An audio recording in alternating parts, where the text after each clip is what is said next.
नमस्कार दोस्तों, मैं डॉक्टर चीनू अग्रवाल, मनोवैज्ञानिक, फीलिंग माइंड्स की निदेशिका और हेमा फाउंडेशन की ट्रस्टी आपका स्वागत करती हूँ एक और जीवन मूल्य की महत्वपूर्ण चर्चा में। दोस्तों, हम इंसान हैं और इंसानों की एक ज़रूरत होती है, हमें भूख लगती है, हमें खाना चाहिए।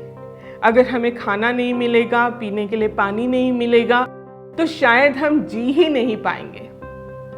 पर इसके अलावा भी हमारी एक बहुत ही महत्वपूर्ण ज़रूरत है। वो क्या है?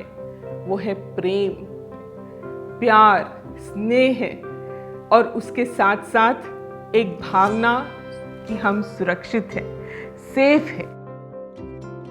ये प्रेम, स्नेह, सुरक्षा सबसे पहले हमें जो देते हैं वो है हमारे माता पिता। हम सबसे ज़्यादा सुरक्षित अपनी माँ की कोख में महसूस करते हैं। उसके बाद जब हमारा जन्म होता है तो इस संसार की तेज रोशनी और तेज आवाज़ें हमें डराती हैं।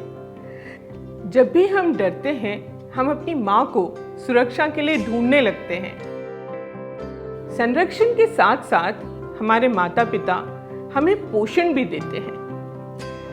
उस समय हम पूरी तरह से अपने माता पिता पर आश्रित होते हैं। जैसे जैसे हम बड़े होने लगते हैं, हम स्वतंत्र और आत्मनिर्भर बनते जाते हैं और किशोर अवस्था का एक ऐसा समय आता है जब हम अपनी स्वतंत्रता का दावा करना शुरू कर देते हैं। हम अपने माँ बाप को कहते हैं, ये मेरी लाइफ है, मुझे जैसा करना है मैं वैसा करूंगा।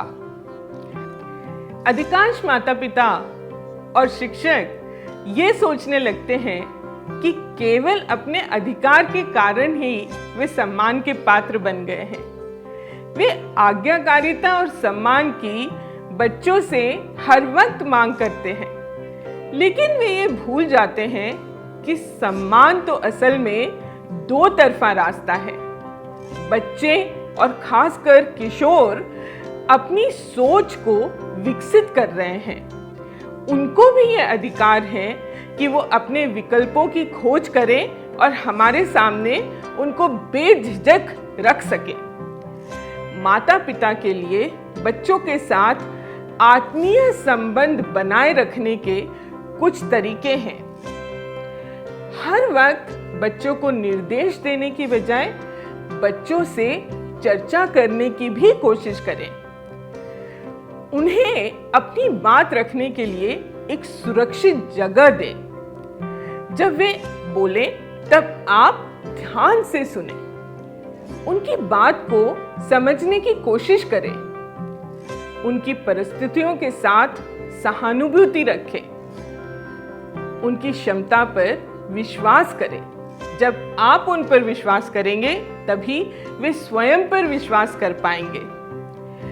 अपने स्वयं के पूर्वाग्रहों से बचें। बच्चे निरंतर बड़े हो रहे हैं और अलग अलग चीजों से एक्सपोज भी हो रहे हैं। उनकी जानकारी आपसे अधिक हो सकती है। हर बार उनकी गलतियों को इंगित ना करें, उन्हें तार्किक स्पष्टीकरण देने की कोशिश करें। इन सारी बातों को अगर आप ध्यान में रखेंगे, उन्हें बताएंगे कि आप उनकी सोच को भी उतना ही महत्व देते हैं, तो आप पाएंगे कि आपके उनसे संबंध और अधिक मधुर हो रहे हैं। जब हम उन्हें सम्मान देंगे और वो हमें सम्मान लौटाने लगेंगे, तब आप देखेंगे कि प्रेम और स्नेह का ये संबंध कितना दृढ़ होता जाता है।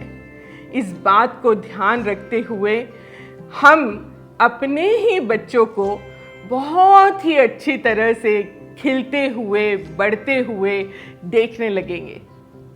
धन्यवाद।